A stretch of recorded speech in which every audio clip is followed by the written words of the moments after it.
So, fresh from the garden, guys.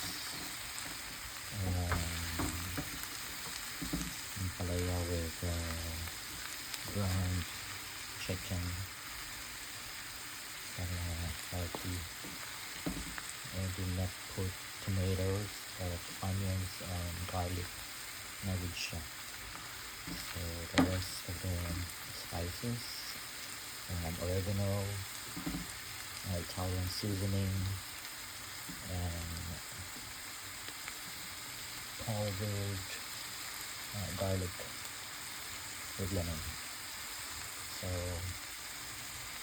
iba na talaga pag galing sa garden.